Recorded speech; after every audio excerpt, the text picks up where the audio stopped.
Saints.com and Saints Vision. I'm Jim Powers. Glad to have you with us as we visit with our coaches. And joining us is the men's and women's track and field coach, Micky Kaufmann. And, Coach, awesome weekend this weekend for the track and field team over at St. Louis University. And I think one person that we're really going to talk a little bit about is Ellen Foster, setting a new mark in the high jump. Yeah, Ellen Foster's been doing great. We're really close to hitting a provisional mark for a high jump in the NCAA. And as a freshman, she played basketball during the indoor season, so we didn't have her all indoor. But she's won her first 3 college meets, which is pretty impressive.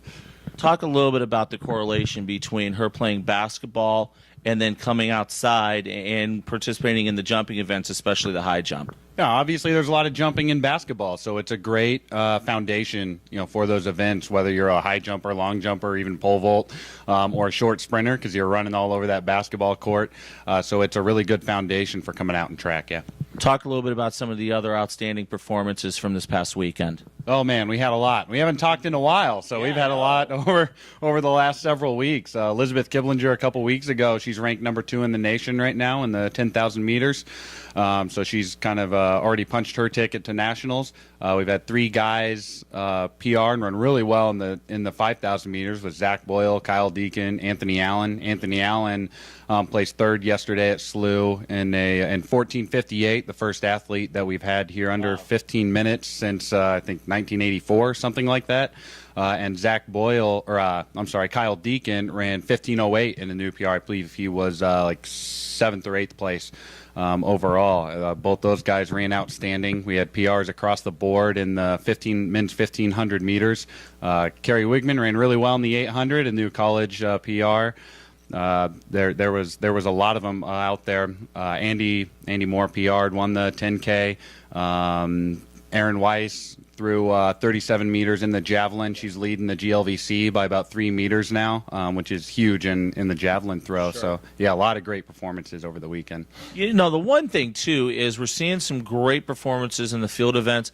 But what's really sticking out to me, and I think a lot of folks around the GLVC, is our distance program. And I know that's where you and your assistant coaches really hone in on, because that's what you guys like to do. But it's really speaking volumes about where our cross-country team and our distance events on the indoor and outdoor scene in track and field are coming from.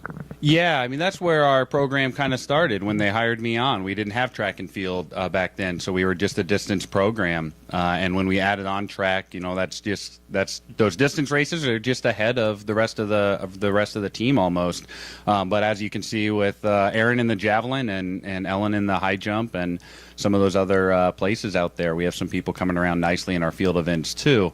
But certainly the distances are probably a step ahead of our field events right now and our short sprints on the track. So. And talk a little bit about that, because obviously the excellence that we're having in field events, the excellence we're having in the distance, it's got to start to parlay a little bit into getting some recruits that are sprinters looking at Maryville, because they're seeing that success. Right. As a recruit, a lot of them are out there and they want to know where they'd rack up on the current team. And when you see that stuff and you have people to come in and compete with and train with and practice with right away, that makes recruiting a little bit easier. And when you can tell them, that stuff. And that was the same thing with the distance runners several years ago. We've really been able to build up that program because of those first few recruiting classes that we had before we even had track and field.